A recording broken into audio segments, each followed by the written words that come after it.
Well, good morning, good afternoon, and good evening to everyone. I'd like to thank you for joining us today for our Denison webinar, Creating a Culture of Sustainability. My name is Karen Luce, and I'm in charge of learning and development here at Denison. I'm going to be your host for today's webinar, and we're very excited to feature Stuart Hart, C.S. Jensen Professor of Sustainable Global Enterprise, Professor of Management, and President of Enterprise for a Sustainable World. Before we get started, I wanted to go over just a couple of technical things with you. We're going to present today for about 40 minutes, and then we'll use the remainder of our time for some question and answers sent in by our audience. On the right-hand side of your screen, you're going to see a control panel. You can use this to send in your questions, and we encourage you to send in your questions as we go along. That gives us enough time to organize the questions and make the most of that question and answer series. We'll try to get through as many of those questions as we can, and we do apologize if we don't get to your specific question, but we'll make every effort to follow up with you after the webinar is over. I also want to let you know that a copy of today's webinar and the PowerPoint slides are going to be archived on our website, so if you'd like to view them again or review them, they will be available to you, and we will email each of you once they are available. So now I'd like to get started, and I'd like to introduce you to Stuart Hart. Professor Hart is one of the world's top authorities on sustainability. His article, Beyond Greening, Strategies for a Sustainable World, won the McKinsey Award for the best article in the Harvard Business Review for 1997, and it helped launch the movement for corporate sustainability. He has published many articles and books on this topic, and his best-selling book, Capitalism at the Crossroads, was published in 2005. And it is in his third edition, which was published in 2010. And with that, I'd like to introduce to you Stuart Hart and turn it over to Stu. Thanks. Karen, thanks so much. And it's great to be here with all of you today. What I would like to do for the next 40-45 minutes or so is to develop a way of thinking about sustainability in business and organizational terms. I mean, so often this idea of sustainability is seen as just kind of a nice to do, nice to have thing. Corporate social responsibility, I think is often a term that gets invoked.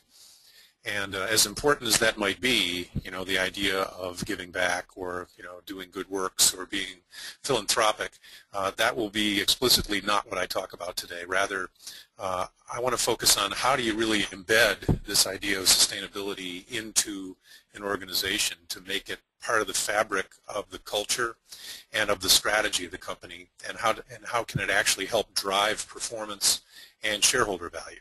That's really what the talk is about today. But before I begin on that, sort of developing a way of thinking about this strategically, let's take a step back for a moment and just think about the context within which all of this is taking place. Now, a moment ago, Karen mentioned my book. I show it here again, not just to shamelessly self-promote it, but certainly not beyond that, but also just for the sake of the title. Because as she mentioned, the book first came out in 2005, and I'll have to say at that point in time, there were a number of people who suggested to me that the title was perhaps a bit over the top, what do you mean capitalism at a crossroads? In 2005, capitalism rules. Right? I mean, it's the only game in town with the fall of communism and so forth. Yeah, there were a few blemishes and blips and bumps in the road with Enron, and certainly 9/11 introduced some issues, but by and large, it looked as though the brand of capitalism that had been practiced for some period of time was here to stay. I find it interesting now that a scant 5 years later, I don't hear those comments anymore. With the oil price spike, with the subprime meltdown, with the global financial crisis, with kind of the looming climate change and global change in general, increasingly I think people around the world sense that we're at a pivot point, that it's sort of a tectonic shift that's going on. And I really believe that we're in the midst of, we're maybe 10 or 15 years into a transformation of corporations and of capitalism in general, and that what will emerge over the next decade or so is a new brand of capitalism, one that's premised upon empowerment, even renewal, not just accumulation and extraction. and that the companies that figure out how to do this and do it well over the next few years will be the ones that really prosper in the 21st century. I think we're seeing the birthing process of the 21st century corporation. Many of those are coming from the developing world, but certainly there's ample opportunity for U.S.-based, European, Japanese companies to make this transformation as well. And it's that transformation that I really want to talk about. How do we begin to think about strategies that take us in that direction? So I start with this quote by Bill Ruckelshaus, who some of you, especially the Americans, will recognize his name. He was, among other things, in addition to being CEO of Browning Ferris, he was the head of the U.S. Environmental Protection Agency for a period of time. But he made this statement maybe 5 or 6 years back, that sustainability is as foreign a concept to managers in capitalist societies as profits are to managers in the former Soviet Union. He meant it to be funny. It's not really that funny, but it's true. That this notion of sustainability really is, really when you think about it, it's a buzzword, right? It means so many things to so many different people that it borders on being meaningless. And that can be maddening, especially if you're in a company trying to make something stick. When you have a term that is still very ill-defined, very ambiguous, it can be exceedingly frustrating. So what I'd like to do is to begin to put some flesh on the bones as to what this notion of sustainability might really mean in business terms. I think an indication of how, kind of how wide and how ambiguous and how many different meanings the term has is reflected in this list of buzzwords that I'm showing you now. This was a list of terms that my colleague Mark Milstein and we sat down maybe 4 or 5 years back, said let's just brainstorm, let's take 15 minutes and brainstorm all of the buzzwords we can think of that seem to be connected to this emerging area of sustainability, and here's what we came up with. Now, as you look at this list, you'll probably see some things that are familiar, maybe even some things that are near and dear, some that sort of feel comfortable like a warm bath, others that may appear really bizarre, bordering on opaque, like what is radical transactiveness or B to 4B, by the way. I'll explain those things as we go along. But my point in showing you this list is that all of these terms, which are buzzwords unto themselves, are swirling around this space. That this notion of sustainability takes in so many dimensions that unless we can figure out how to at least have a basic framework for thinking about it and how it relates to business and competitive strategy, we get lost. It's exceedingly difficult to make a case for this within a company unless we can at least begin to have some basic agreement on language and on constructs and on what this really means. So that's what I'd like to do over the next, say, 30 minutes or so. And I start then, so I begin with the premise that sustainability will become, already is becoming, an increasingly important element of what a company is all about, what it needs to address. But we need to understand how it relates or how it might relate to the actual performance of the company, how it can help drive value. So let me start then just with a very basic framework for shareholder value, and then I'll build the sustainability platform on top of it. Now, being a strategy guy, I teach strategy in a business school. And those of you who are MBAs know that one of our favorite devices is the 2x2 matrix, so I will perpetrate one on you now. And I think it's very straightforward, very simple-minded, but I think it works. Like what do you have to do as a manager, as an executive in a company in order to drive shareholder value on an ongoing basis? And I would argue that there are a couple of dimensions that are important here. First, there's sort of a temporal dimension on the vertical axis that I think everyone would agree that it's critically important to manage today's existing business, today's products and processes, to manage them well, to manage them efficiently. If you're going to drive value, you have to do that. But at the same time, you must simultaneously be building tomorrow's opportunities. It's not a question of first one, then the other. If you do that, you typically go extinct, right? It's necessary, there's a tension here, right? That it's necessary to be doing both at the same time, managing today's business but also building tomorrow's opportunity at the same time. There's a certain paradox there. And then on the horizontal axis, I think there's a dimension that has to do with looking to be efficient with internal operations. How do we nurture and secure our internal capabilities to deliver and execute, to make sure that those are well rehearsed, that we know how to perform? Because if we don't, then we can't actually make it stick in the marketplace. But at the same time, it's important, just like with the first dimension, there's sort of a paradox here, to remain open to external views, to external constituencies. If you close yourself off just for the sake of execution and delivery, you may be efficient and you may be able to perform, but you may be performing exactly the wrong thing. So remaining open to external views, to external constituencies, is critically important too when it comes to driving shareholder value. And if you take these two dimensions then and begin to think about what's in each quadrant, then when it comes to today's business and delivering with internal capability, it's all about execution, right? Cost and risk reduction, operating efficiently, no one would argue with that, right? If you can't deliver quarterly returns, you're not going to drive value. But that's not all, right? That at the same time, I think we know fairly clearly now, especially with some recent cases, Enron was always a favorite, but now we have BP to talk about, that if you lose sight of external constituencies, you can not only lose reputation and legitimacy, you can lose your right to operate entirely like Enron did, right? That it becomes critically important to maintain connectedness with external views and to build stakeholder perspectives into what the company is doing, or else you can literally go extinct. I don't see Enron driving much value these days. But even around cost and risk reduction and maintaining and building reputation and legitimacy in a differentiated position, those are just around the existing business.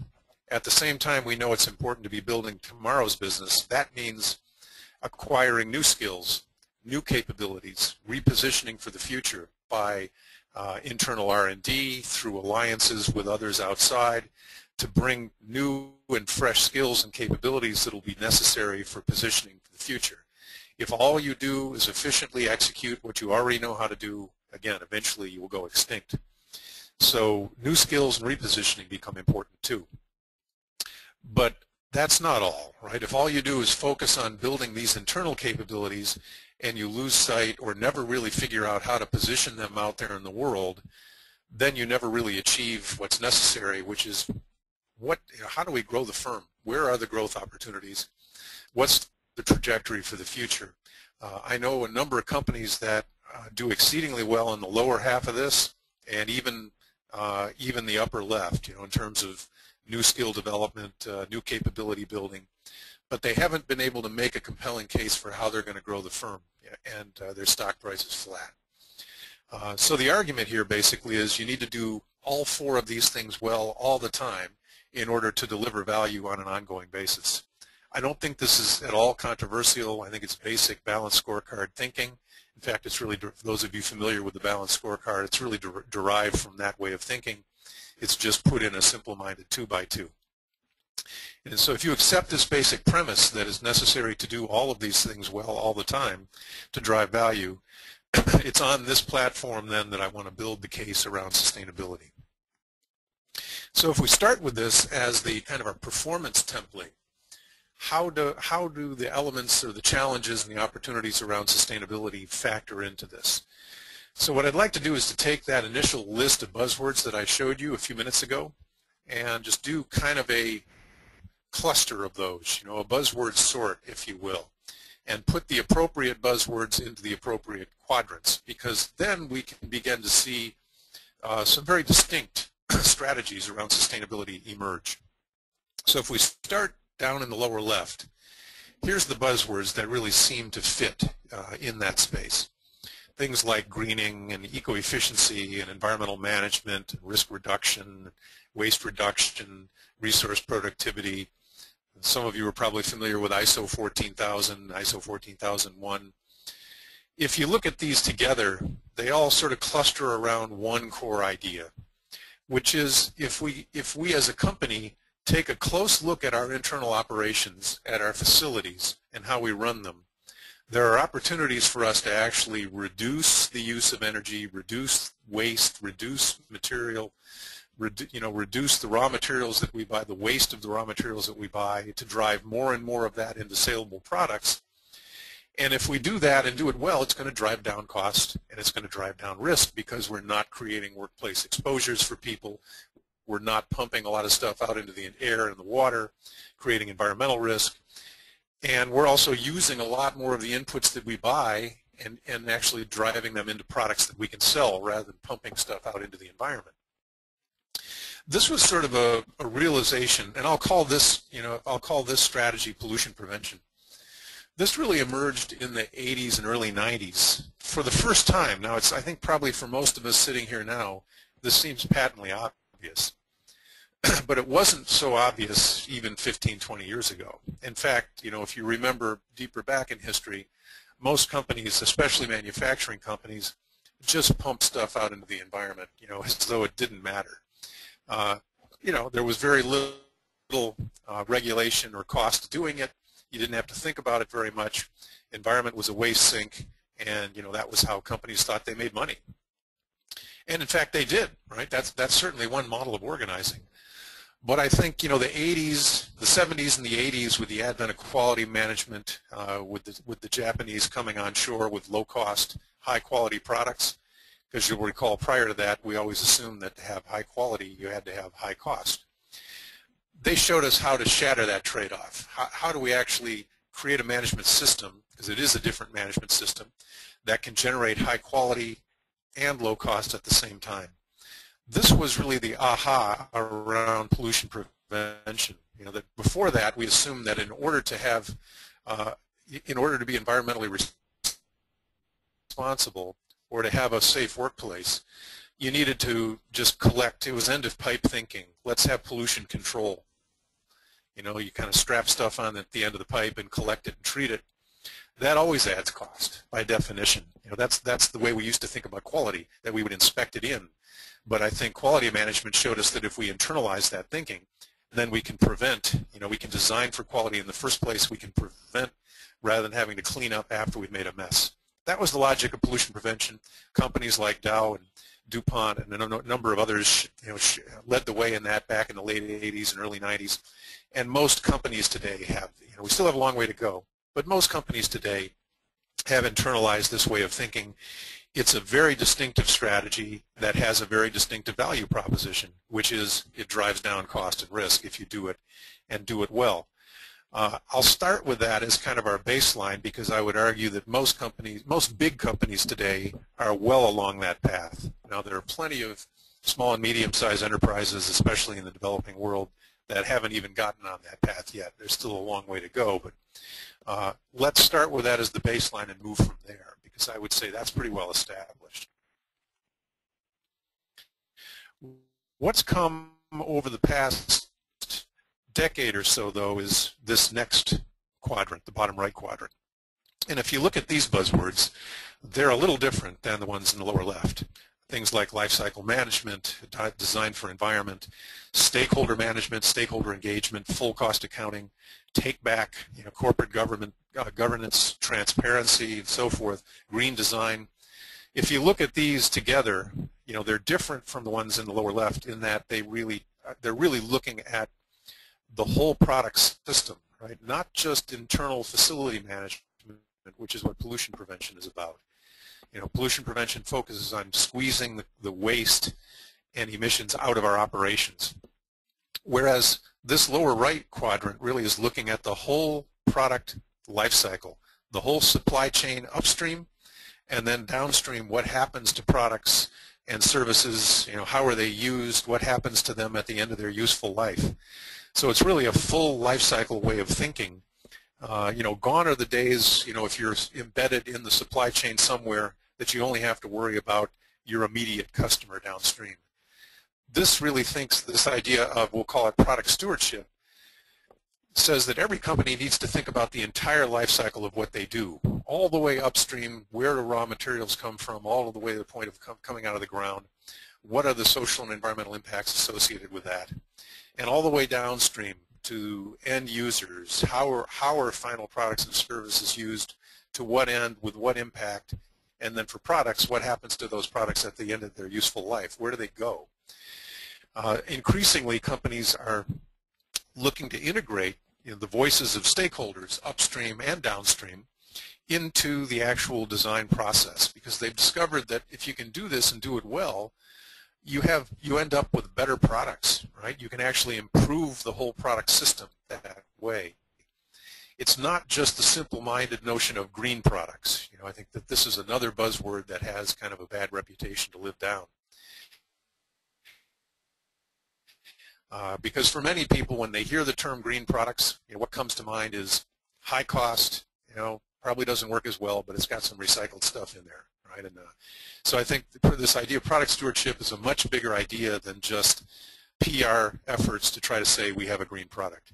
This is really about reinventing the entire product system. So if you look at a Walmart, they're busily reinventing upstream, right? They're making demands on their suppliers to change the way that they develop products. So if you look at their clotheslines, they're basically pushing all the way upstream to organic cotton agriculture and enabling organic cotton farmers to increase their capacity in a way that doesn't raise cost, because they're committed to always low prices. So product stewardship isn't necessarily about just premium pricing. It's about reinventing the whole supply chain and the whole value chain for products, and ultimately coming out with a better product that can build reputation, that can build legitimacy, can create a differentiated position. You look at companies downstream like S.C. Johnson or Clorox, these days actively engaged in that space as well. Many companies are thinking about how do we take back products from the field and reuse, remanufacture, and do it in a way that actually lowers our cost rather than raising it. Companies like Xerox have been doing this for a decade or more. So product stewardship strategies are heavily geared toward this notion of taking our current product concepts, our current product systems, and looking at the whole system and how do we dramatically reduce negative impact and incorporate the voices of those upstream and downstream in the process. That's why you see stakeholder management and stakeholder engagement in there as well. And if we do it and do it well, it's going to build reputation, build legitimacy, help create a differentiated position for the company. Now, I think it's important to recognize that this is a completely different strategy than pollution prevention. And if you're in a company trying to make the case for a sustainability strategy, and one person means pollution prevention when they say sustainability, and the other one means product stewardship, you can see where they wouldn't be. This is apples and oranges. They're talking about different things, and they have different value propositions, so it's important to be clear. That'll be the dominant message, all the way here. But if we move now to the upper part of the model, because pollution prevention and product stewardship really are geared around continuously improving today's products and processes. But we know that that's not enough, right? We can't just be looking to continuously improve the current business. We also have to be making our way to tomorrow's technologies and markets. So in the upper left, you'll see the set of buzzwords that cluster there. And this includes things like eco-effectiveness. For those of you familiar with Bill McDonough, this is a wonderful Bill McDonough-ism.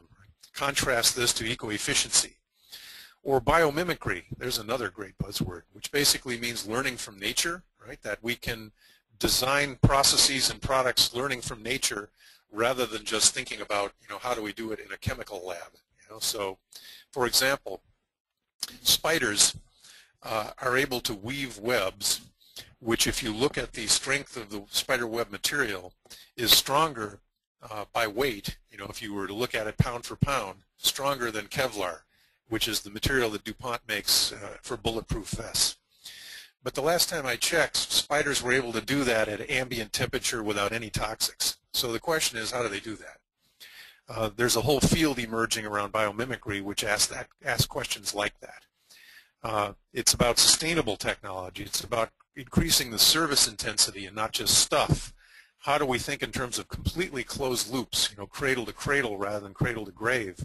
Maybe even thinking about how we become restorative. Can we, through what we do, actually restore natural systems rather than just reducing negative impact?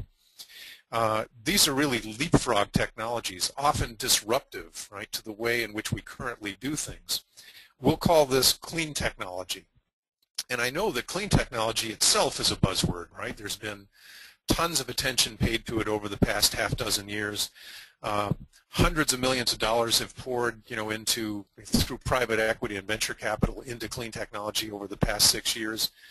And not all of it fits the description that I've just given. In fact, often if you look at clean tech funds, a lot of it's really pollution prevention. I want to be really clear here that what I'm talking about with clean technology fits only the description that you see here, that it's all about getting to what comes next. It's often leapfrogging over what the way in which we currently do things, and it has a completely different logic than pollution prevention. Totally different, right? It's about being more good, not less bad. Right? And in fact, it may make obsolete the way we currently do things down in the lower left. So it's a completely different strategy. It's about innovation, it's about repositioning, not about cost and risk reduction in the current business. So again, you can see that someone in a company that's making a sustainability strategy case for clean technology has a completely different value proposition than someone making a pollution prevention case. And let's be clear about it. Let me give an example. I spent a few years at the University of North Carolina, and there was a wonderful company that spun out of there called MyCell Technologies. I'm sure no one's heard of this, but it's a very interesting company. It has a whole suite. It's a new clean technology based on liquid carbon dioxide cleaning. Now, what does that mean? If you take carbon dioxide and put it under pressure, it turns to a liquid, right? So this is the way, like for soda fountains and soda drinks, that's how the CO2 is shipped around. Right? It's in liquid form in a tank because it's under pressure. Well, MyCell has developed a whole suite of soaps and cleaners and surfactants that work particularly well in a liquid carbon dioxide environment. They're all totally non-toxic and reusable. So one of the first applications that they've chosen, you can do a lot of things this way, including making chips in liquid CO2, completely in liquid CO2, which would eliminate the use of water and toxic cleaners. But one of the first applications is dry cleaning. Probably most of you get your clothes dry cleaned. You may or may not know that it's a really nasty toxic process. The active chemical that's used is called perchloroethylene. It's a toxic substance. We're all carrying it around on our backs. If we got our clothes dry cleaned, it degrades the fabric. It creates a nasty toxic workplace. It's one of the reasons why the dry cleaning industry hasn't consolidated, because nobody wants to own toxic sites. This new technology that MyCell has perfected can clean clothes in a liquid CO2 environment using these new soaps, completely non-toxic. There's a washing machine that puts the CO2 under pressure, it turns to a liquid. Wash the clothes, take the pressure off, the CO2 goes back into the tank, you remove the soap, you can reuse it, the clothes come out clean, you don't have to use energy to dry them, it doesn't degrade the fabric, it's a cleaner workplace. There are several new companies that are applying that technology. Within 10 years, it'll make obsolete the existing dry cleaning technology. That's clean tech, right? It's a disruptively innovative strategy. A pollution prevention approach for an existing dry cleaner would be to reduce the amount of perchloroethylene needed, right? But MyCell is a clean tech strategy, and if they're successful, they will make the existing way of dry cleaning go away totally, right? They will creatively destroy the industry. This is why these are two completely different strategies, and if within the same company you have both, it's probably a different group of people working on a clean tech strategy compared to the pollution prevention strategy. Now, with clean tech, one of the other elements that's important to think about is exactly how you achieve commercialization, because it is often disruptive to current incumbent businesses. Sometimes it's tough to make it stick within a company if it's going to make the core business obsolete. So thinking about early markets, alternative markets, places that maybe don't immediately cannibalize what you're doing are quite important when it comes to commercialization strategy. So this last quadrant, the upper right quadrant, holds that kind of potential, but is also a strategy unto itself. So if you look at these buzzwords, sustainable development, pro-poor business, urban reinvestment, inclusive brownfield redevelopment, so friends. transactiveness. What does that mean? B to 4B, what does that mean? I'll explain in a second. If you look at these together, what are they really all about? Well, it's really about the ignored, exploited, or underserved spaces and people of the world.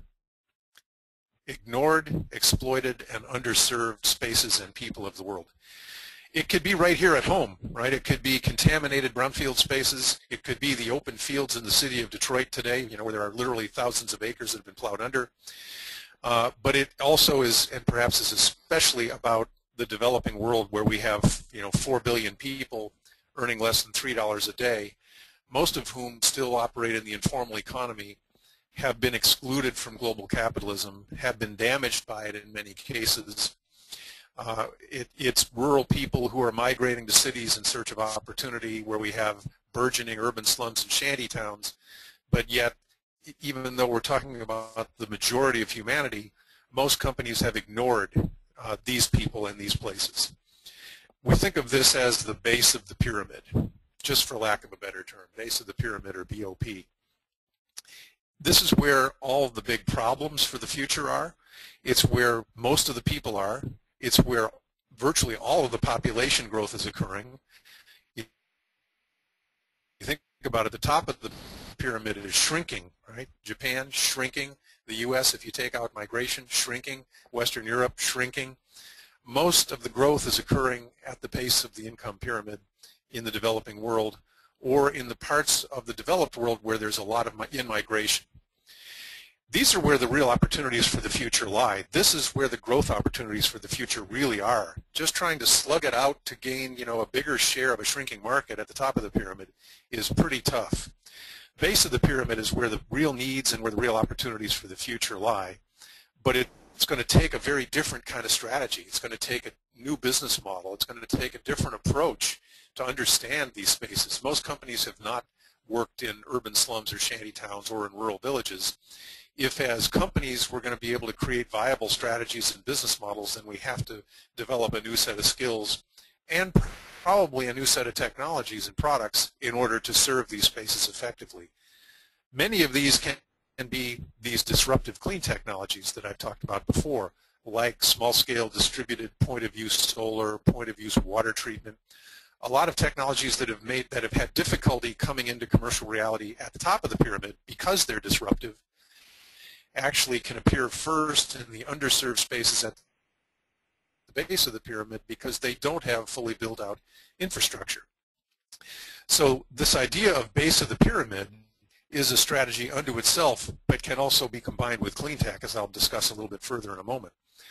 But again, BOP, or base of the pyramid, a very important strategy because it addresses the whole issue of inequity and poverty, a key piece of the sustainability puzzle, right? That it's not just about environment.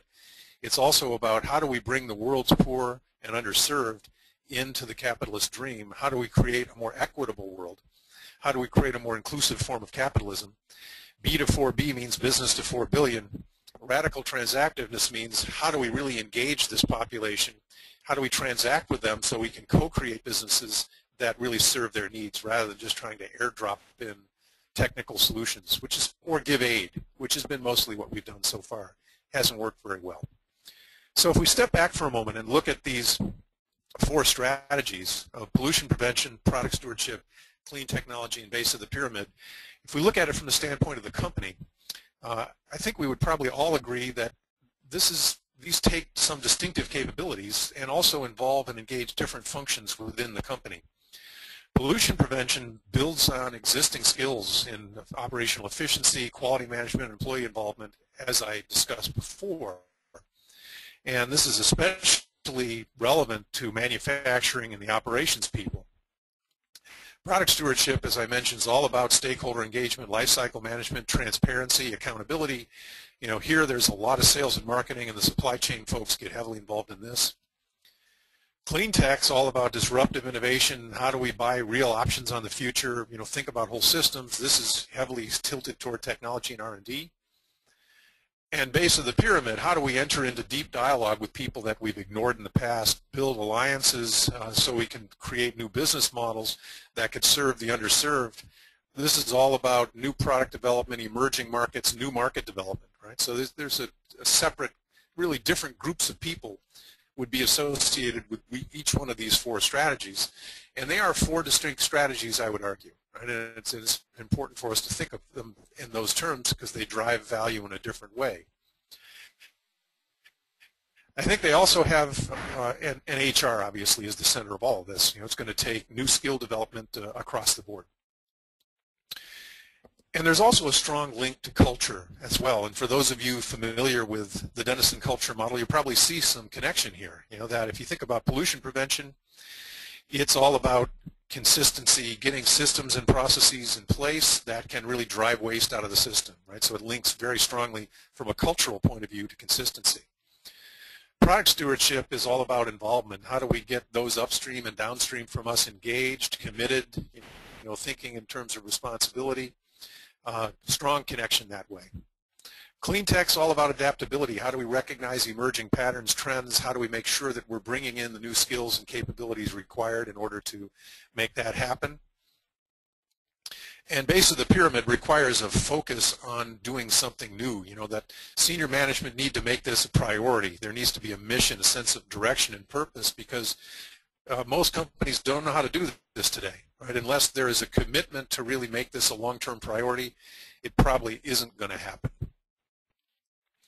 So if we look at the framework, the idea of pollution prevention, minimizing waste, enhancing resource productivity, product stewardship about lowering product lifecycle impact, increasing transparency and accountability, clean tech, which is all about building tomorrow's opportunity, developing new competencies, pursuing disruptive innovation, base of the pyramid, meeting unmet needs, actually raising the base of the pyramid as our framework. You think of it as a portfolio.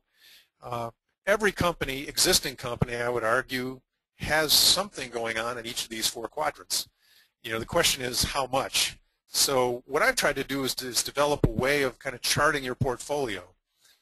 And what you see here are some questions that can help you, in that quest, sort of guide the process of asking yourself, how much are we doing as a company in pollution prevention? You see a couple of questions that can help guide you there. Same thing with product stewardship and clean technology and base of the pyramid. So I would encourage you, when we finish, to take your own inventory. Ask yourself, where is my business or the corporation? It's probably easier to do business by business.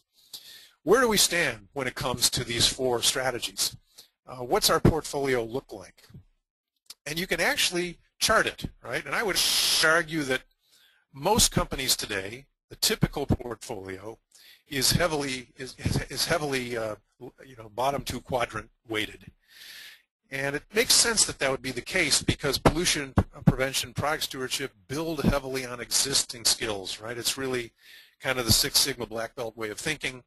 They leverage off of skills that already exist in the company, so it's not surprising that that's where most companies are today.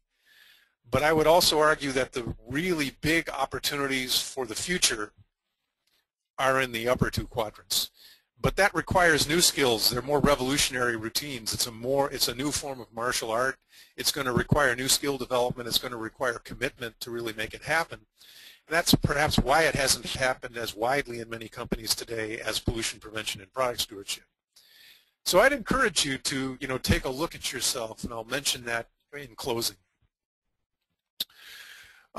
So this upper part, as I mentioned before, right, the clean technology and sustainability vision, I really see as presenting the big opportunity looking forward. And that's because I really believe, as I said at the outset, I think we are globally, we're literally headed for the neck of this funnel. Now, what does that mean, this funnel metaphor? Well, on the one side of the funnel, we have the rising environmental challenges of environmental degradation, depletion, pollution. I mean, globally, it's not just climate change. Every natural system is under duress, around the world. Every natural scientist would agree with this. There's really nothing to contradict it, despite what some naysayers may say. If the world's natural systems that support everything we do, in terms of forests or coral reefs or fisheries or soils or what have you, if all of those were bundled into a mutual fund, we'd be dumping the stock like crazy. Unfortunately, we can't, right? Nature doesn't do bailouts. we're stuck with the fact that right now we're headed for the neck of this funnel. On the other side of the funnel are the social challenges we face, especially around population growth, poverty, and inequity in particular, right? I mean, the world population today is 6.7 billion. I'm a baby boomer. When I was born, and in the early 50s, there were only about 2 billion people on the planet. If I lived to be a ripe old age, I could see 8 or even 9 billion people. That's unprecedented. And when you consider that today, out of the 6.7 billion, over 4 billion of them make less than $3 a day, we've created a world of unprecedented inequity, and it's unsustainable. It can't continue, even though that's very much the direction we're headed. Now, I'd argue that the old strategies from the past are beginning to crash into the side of this funnel. That's what's happening, whether it's subprime lending or peak oil or what have you. We saw what happened with the BP oil crisis over the summer. The old strategies are beginning to crash into the side of this funnel. The trick is figuring out how do we make our way through the neck of the funnel. That's really where the opportunity for the future lies. That's what sustainable enterprise is really about, and the companies that figure it out are going to be the 21st century companies. Now, luckily we have, as I suggested, some emerging strategies that can really help take us in that direction. Clean tech could really help deal with these widening environmental problems that we face around the world, and there's lots of optimism there. We've seen 20 billion poured into clean tech investing over the last 5 years. The Obama administration is talking about 100 billion dedicated to it. The Chinese are talking about 200 billion dedicated to this. It's a clean tech revolution out there. I think that should give us real cause for hope. I mentioned also that base of the pyramid, these strategies that are focused on including and serving the underserved, has really taken off, gathered significant momentum in the last 5 or 6 years. We've seen the explosion of microfinance and microcredit, social entrepreneurship, patient capital. All of these things, again, are very exciting and give us real cause for hope that we can, through a different approach, not just aid and philanthropy, but through a commercial and enterprise-based approach, we can come to grips with the problems of poverty, population growth, and inequity. But what's happened is these two strategies, in my view, have over the last few years have really emerged as two completely different worlds. It's as though they've evolved separately. It's like they're two tribes and they don't talk to each other. The clean techies are very techie focused, very technology development oriented, very environmental, right? If we could just get the venture capital or the money to develop this next generation solar technology or water technology or biofuel or whatever it might be, it's as though it will spring into commercial reality. We all know that doesn't always happen, and so I think there's been comparatively little attention paid to creative commercialization strategy and almost no attention paid to base of the pyramid as a way of thinking about clean tech commercialization. Base of the pyramid, on the other hand, the base of the pyramid group has been very distribution focused, very business model innovation oriented. How do we get out into the rural areas and the urban slums and shanty towns? How do we engage mom and pop operations or micro entrepreneurs in order to make affordable products available? Very poverty driven, and that's important, right? But it's as though if we generate all this new economic activity at the base of the income pyramid, that will somehow produce an environmentally sustainable form of development, and it won't, right? It could take us all over the cliff environmentally. So the challenge and the opportunity, as I see it, is how do we converge these two? How do we incubate tomorrow's disruptive clean technologies in the underserved spaces at the base of the income pyramid and then trickle them up? I call this the green leap. This, as I see it, really is the big opportunity for the future. We see some momentum beginning to build. Microsoft has a trickle-up innovation group. Jeff Immelt, in a Harvard Business Review article late last year, some of you probably saw, made the case for reverse innovation as really the key to GE's future. I think we begin to see this idea take root. I think it's going to be crucial moving forward. So let me close then just again by saying, just recapping and then also challenging you, that I really think sustainability is one of the most important strategy drivers for the future. It's not a nice-to-have thing. It's not corporate social responsibility. It's not something we do after we've already made our money through the core business, but rather it's going to drive strategy for the future. But if that's the case, it's important that we have a way of thinking about it strategically that makes sense, that can be connected to value creation, that can be embedded in organization, that can become part of the culture, and that there are, I would argue, 4 distinct strategies for doing that that have different organizational and cultural implications. We need to be doing all 4. That most companies today probably are very bottom heavy, in terms of pollution prevention, product stewardship.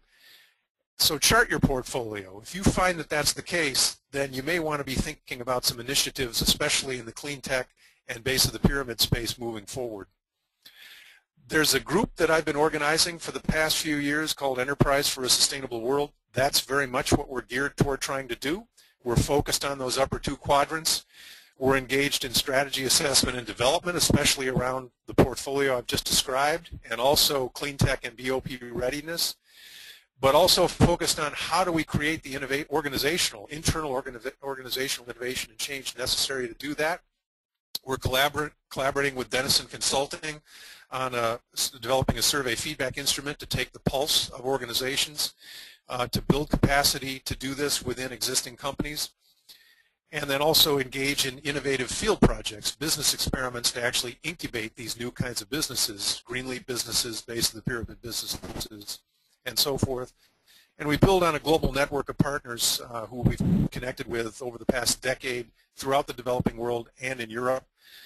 You can see the website there. If you're interested in learning more about it, you can go there to start. But you can also get directly in touch with me as well if you have interest in carrying on this conversation further. Let me stop there. I know there's some time for some questions, so thank you very much for listening.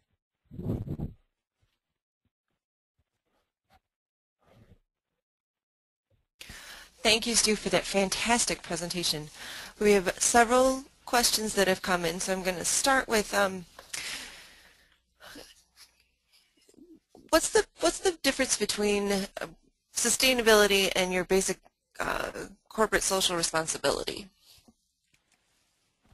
So yeah, I've referenced that a little bit in my presentation, but corporate social responsibility, frankly, is a buzzword as well, right? I mean, all these things are buzzwords, but by and large, I think corporate social responsibility has the baggage that comes with it is that it typically is about accepting the current business more or less as it is, making some improvements to it, but it's mostly about giving back, right? It's about how do we make sure that people in the company have time to volunteer for good works?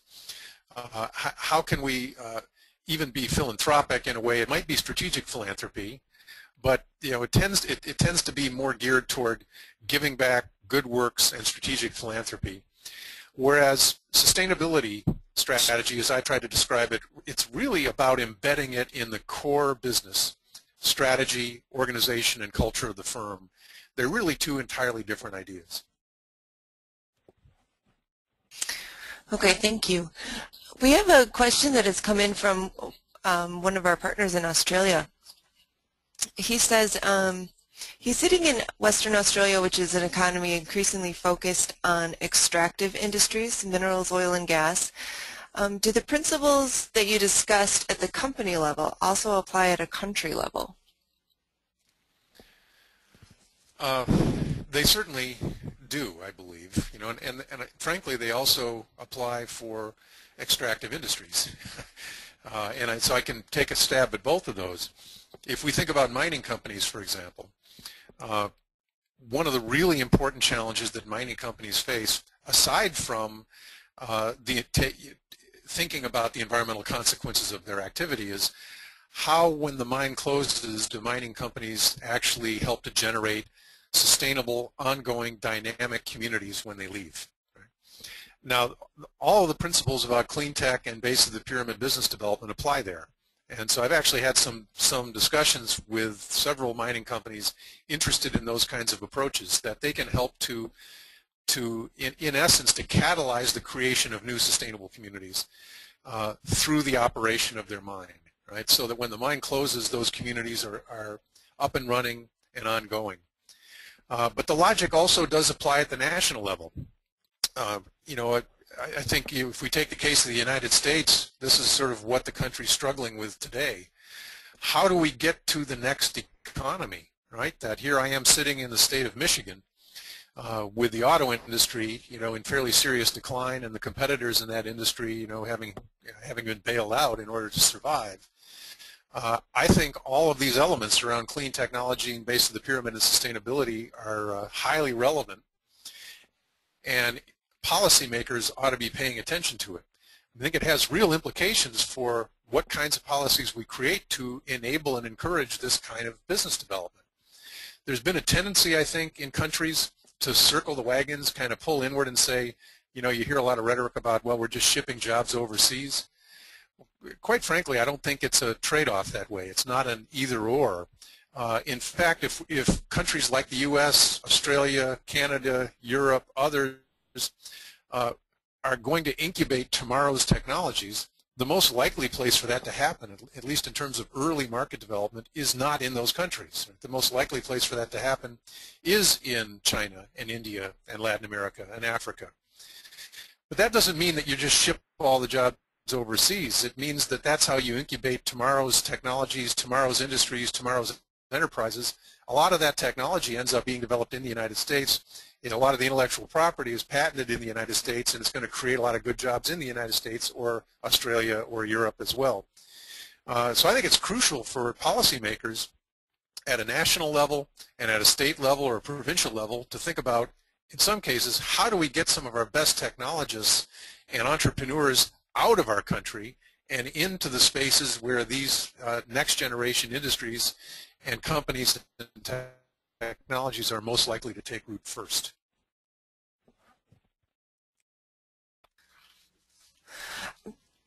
Moving from the government side to the university, one of our listeners is asking, can today's universities improve performance in all the 4 quadrants, particularly at the base of the pyramid? What strategies can they use? Yeah, so the whole question of universities, of course, is near and dear to me. Having spent some time at 3 different ones, at Michigan and the University of North Carolina and now Cornell, I think there's 2 parts to that. And I would say most major universities now are trying to grapple with both. The first is just, universities looking at their own operations. How do universities think about sustainability in terms of their actual facility? And that would typically be about pollution prevention and product stewardship. Product stewardship is interesting to think about, in terms of how do we continuously improve current courses, right, to bring some of this content in. But it also has to do with clean tech, right? How do we incubate the clean technologies on the campus in terms of new building, right? We ought to be leapfrogging to clean tech. But then base of the pyramid, I think, especially has to do with curriculum, right? That's mostly about research and curriculum, and there I think there's a long, long way to go. I think we've remained in universities pretty balkanized, into existing departments, and you have groups of people who are thinking in terms of international development and international aid. You have groups of people who are thinking in more conventional international business terms. You have the policy community, you have anthropologists, who are concerned about these issues, but they really don't talk to each other very much, and we have a long way to go, in my view, when it comes to bringing some of those capabilities and skills together into a new synthesis where universities could really help lead the world toward a more creative way of international sustainable development. Unmuted. Okay, I have another question for you. Many of the microfinance players are NGOs in the nonprofit world. How do you see partnerships emerging between this culture and the for-profit environment you described as clean technology? Yeah, certainly microfinance institutions are interesting and important potential partners. Some of them are nonprofit, some of them, as you know, are for-profit, some of them are actually really for-profit, right? And that's really kind of created some blowback, right? There have been some microfinance institutions that have been so extremely profitable that it's created some resistance. So I think just in microfinance there are a range of players, and I'd say there are a range of players in the NGO sector in general who are potentially interesting partners for any company interested in engaging this sort of green leap strategy that I've described. in my experience, I've found that more and more NGOs are interested in this more enterprise-based approach. That they've discovered that what they've been doing just isn't sustainable financially, and more funders and philanthropists and foundations are interested in this enterprise-based approach. You see more and more use by foundations, for example, of program-related investments, PRIs, which are where they become more like venture capitalists and less like donors.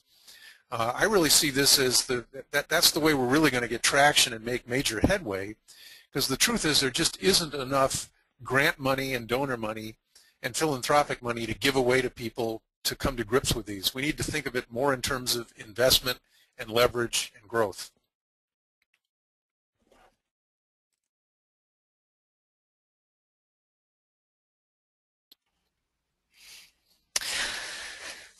Okay. Let's see if we can pick out one more good question for you. Okay. What do you think of natural step as a tool for systemic change in organizations, government, and corporations? The natural step is probably not familiar to everyone who's involved with this seminar. Just a quick thumbnail. The natural step was developed about 20 years ago in Sweden by a guy named Karl Heinrich Robert, medical doctor, and it's a set of principles about what does it take fundamentally. They're very broad principles about what it takes for human activity to actually be sustainable on the planet. And they're enormously important. They've been embedded throughout the Swedish educational, primary and secondary educational system. It's almost part of their culture now. The natural step has struggled more, when in terms of really making headway in the United States and in other parts of the world, and especially within companies. I would say probably because there's still a fairly significant gap between the broad generic principles about what it takes for human activity to be sustainable, and what does that mean for a company actually trying to execute a business strategy. In other words, there's kind of a gap between these very general principles and then how companies think about what they do, in terms of product development and marketing and so forth.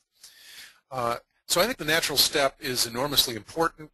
I think it's absolutely true, right? In other words, there's nothing wrong with the principles that it espouses, but it really comes down to a question of translation. How do you take the core principles of the natural step and step them into and translate them, or sort of carry them through to the point where people and companies can see the connection points, which is what I've tried to do in the presentation here, to show how sustainability really does connect to what the important functions within a business and the important cultural aspects of the business and strategies that the business can undertake. Well, I think that's about all we have time for today. I really appreciate you taking the time to be with us today. That was a wonderful presentation. For any of you who happen to be in the Ann Arbor area, Stuart is going to be with us this evening about 5:30. We're going to have a live version of this presentation and discussion in our offices here in downtown Ann Arbor, Michigan. So if you'd like to learn more about that or attend, please give us a call at the office and we'll get you all the information. We appreciate everyone taking the time out to be with us today and sharing. For those of you listening, I'd encourage you to contact us if you're interested in learning more, or if you'd like to contact Stuart Hart. Thank you for joining us, and I'd like to personally invite you to attend our next webinar, which will be in early December, and we'll be talking about how to create a culture of engagement within your organizations. This webinar is going to feature Dr. Daniel Dennison and Dr. Lindsay Koterba, both of Dennison Consulting, and we will be sending more information and invitations to each of you shortly. So once again, we really appreciate you being with us today, and we look forward to having you all on a webinar in the near future. Thank you very much.